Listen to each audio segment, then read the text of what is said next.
Georgia Banks for Seconds Out, and I'm delighted to be joined by the new British light heavyweight champion, Dan Azeez. How are you? What's going on? I'm fine, thank you. Yourself? Good, good. I'm very good, thank you. First of all, many congratulations. You've moved up to 15-0. You are the first and only British light heavyweight to have all the domestic titles. Has it sunk in yet? Yeah, it's starting to sink in, but it's taken a few days. But yeah, like you said, I'm the first one to get all the domestic belts, and yeah, man, my name's down in history now. So yeah, I'm very chuffed and happy. Definitely, definitely. And you are a fighter who's, you've grafted hard from small halls, Southern area, English, and now the British title. How does it feel to say that you are number one? It feels great. And it sounds better. I'm number one, baby. Say it again. I'm number one. Me, uno, me, Dan Azeez. But yeah, no, I'm happy, man. Do you know what I mean? Like, it's funny because every time, when I'm winning these belts, I'm always like, wow, okay, going for the Southern area. Can we do it? We do it. Going for the English. Can we do it? We do it. Then British is like, to me, the British is such a esteemed title. I just when I won it, I've just so much emotion. I felt so much emotions at one time. It was crazy, man. I'm just well happy, man. What was your most overwhelming emotion at that time? Happiness, but I proper felt like crying. I'm not even a tearful person, but I don't know, my whole body just felt like, wow, I've done it. And the reason why is because it's been a tough, long, hard journey. Do you know what I mean? Like you said, I've been on small hall shows. I ain't had no big promoter. I ain't had no crazy backing, but I've just kept grafting. A lot of people, they go through the same kind of route, and halfway they just give up, because they feel like, wow, this is not even it's just long. But I've just stayed with it. I've got a very good team. My trainer he's not only just my trainer, he's a teacher, he's a friend, he's like a father figure. So yeah, man, we done it together, man. So no, it was an amazing atmosphere. It was amazing to watch. I personally think it was a punch perfect performance. It was the fight of the night. And I think when the ref called it, you must have had about 60 people jump and run towards the ring. I don't know if you managed to see them. Yeah. Someone sent me some footage just now, and they were from a bit further back from the ring, and I could see it, and I was like, wow. I said, yeah, I'm saving this. This looks epic. It was sick. Yeah, it was I was kind of sat next to them, and I felt sorry for the security, I'm not gonna lie. Yeah. They couldn't hold back the Z supporters, man. It was our day that night. It was our time. So yeah. It definitely was. Let's talk about the fight. So on paper, you could say that yourself and Hosea Burton, you're similar in age. He's slightly more experienced in fights. But how do you rate your performance on the night? My performance? Yes. It got the job done, but if anyone knows me, anyone who trains me, that's definitely not the best of me. I just about got out of second gear, and we had a game plan, and we didn't even get into the second part of the game plan. So but like I said, got the job done. So the performance was good enough to have this on my shoulder. Definitely. What was your game plan? I can't tell you because I might be on another opponent. But the main thing was just to invest in a body a bit, and I knew with not just by just throwing shots, but timed shots to the body, and I knew he was feeling it a bit, and just sap him a bit, and I think it sapped him quicker than I thought. And Hosea is a big guy, man, so I know making weight ain't gonna be easy. I'm bloody a midget.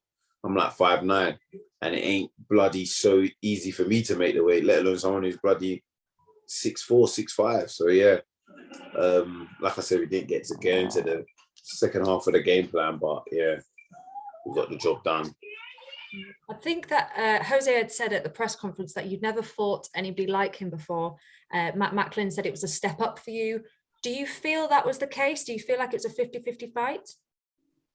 Yeah, all my fights, they all say they're all 50-50s. And I go in there and I make it look easier than it's supposed to be. But on paper, yeah, they are all 50-50s.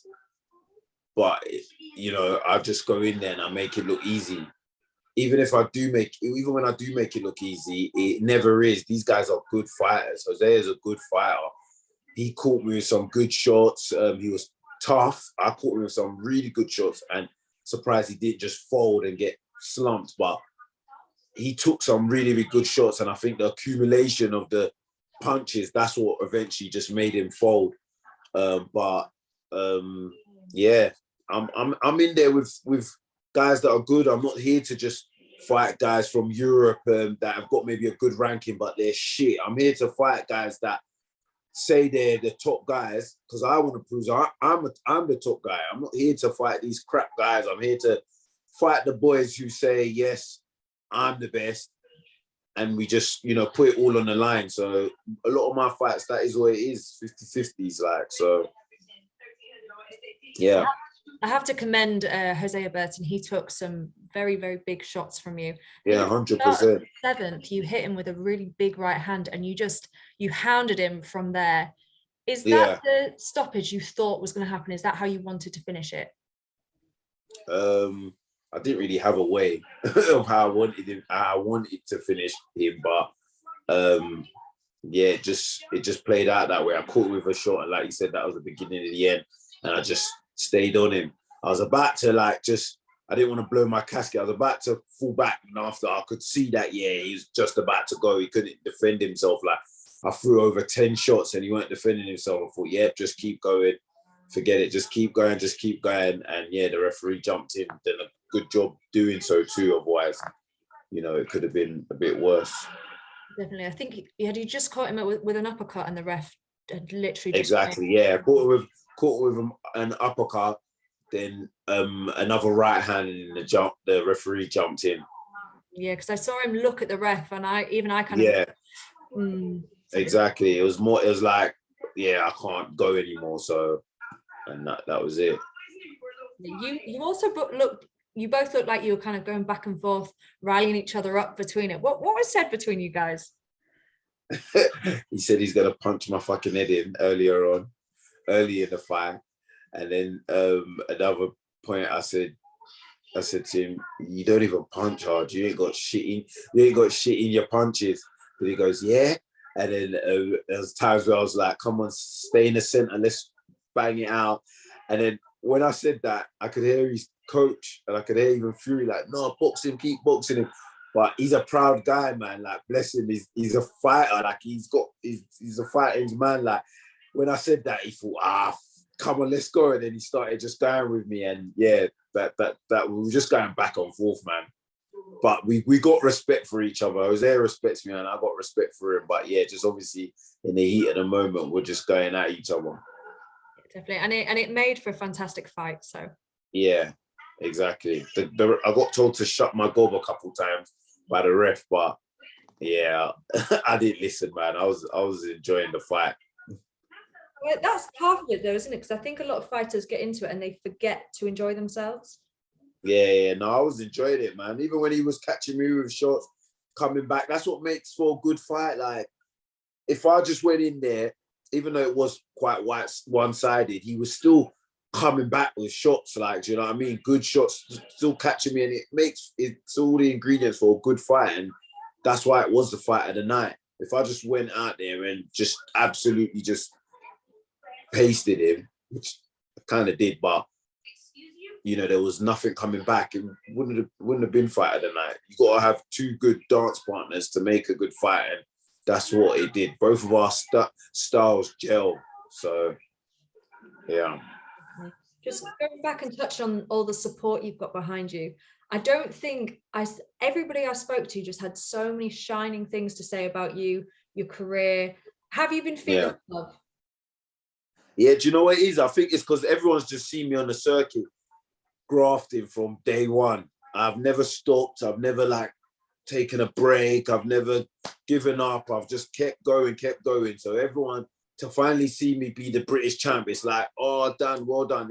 It inspires people, like people who want to give up maybe, or people who maybe feel like they can't do it. It inspires them. So that's why I got a lot of support, and I'm relatable. There's so many people that have to come up the hard way, so they can look at my story and see how far I've come, and can relate to it, and it give them maybe a bit of motivation. So yeah.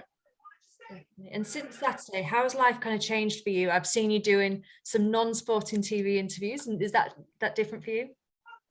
Yeah, I've done interviews before, but obviously there's been a bit more, but it ain't changed that much. But hopefully it will do. So yeah, this is just like a goal that one of the goals that I've achieved. There's still so much more to come, and I can't just think, I've made it now and it's all good. Nah, man, it gets harder.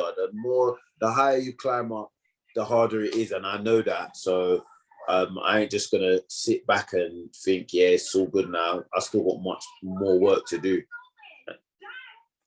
Definitely. I know on Sky you said that you wanted the big domestic fights. Which names are standing out to you at the minute for those clashes? No, we've got some. All of them.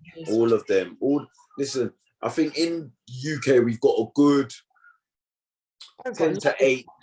Yeah, we've got a good 10 to 8 fighters that are really good, and I think we should all just be fighting back to back, one after the other. Do you know what I mean? Like I said in my interview, you win some, you lose some. No one wants to lose, but there's got to be a winner, there's got to be a loser. As long as we're making good fights, everyone will be interested. Everyone want to watch. Do you know what I mean? I'm not really a big fan of getting someone from like Europe or trying to just go to America and get a world title and all that kind of crap. And I'm trying to get on the world team. I think the boys here were just as good. We're all like world level. We're all fringe world level or world level. So let's just mix it up ourselves, man, and make some great nights where 20 years down the line, people will watch the fights and be like, bloody hell, that was a brilliant fight. Because that's what I do. I look back at the 90s, the 80s. Sorry, there we go, we're back. Sorry. But like I said, that's what I do. I look back at the 90s, the 80s fights, and I still watch it till today. And I think we owe that as fighters to give that to the fans, to give that to the next generation, to give that to the people to come that's going to come after us. You know what I mean? It's not about when we're gone and we're not there no more, people thinking, imagine what it would have been like if these lot fought or whatever. Let's make the fights happen now whilst we're here. So yeah, my next belt that I want to get though is the Commonwealth. I do want the Commonwealth, which I believe Lyndon Arthur is the holder of. So if he wins his fight, maybe we can get it on. The winner of that fight, do you know what I mean? If they got the Commonwealth, I'll be happy to fight them. If they ain't got the Commonwealth, I'll be happy to fight them. But let's get some domestics going, man. What do you think? Don't you want to see domestics, or do you want to see us fight other people that you don't know? No, I always find it a little bit difficult when I know them both, because I know I have a personal interest. And I'm like, I feel like I have to sit on the fence a little bit. But I do enjoy a good domestic dust-up. Yeah, I enjoy it too.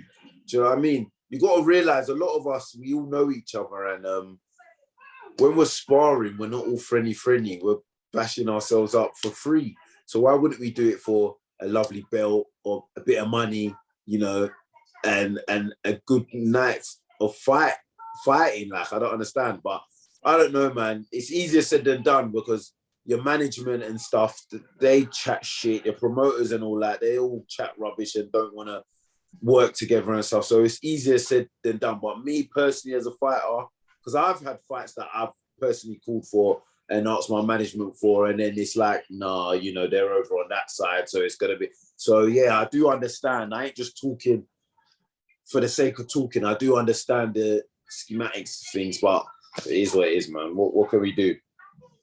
Who do you think comes out of Yarde Arthur? I'm leaning more towards Yarde, but I wouldn't be surprised if Lyndon won.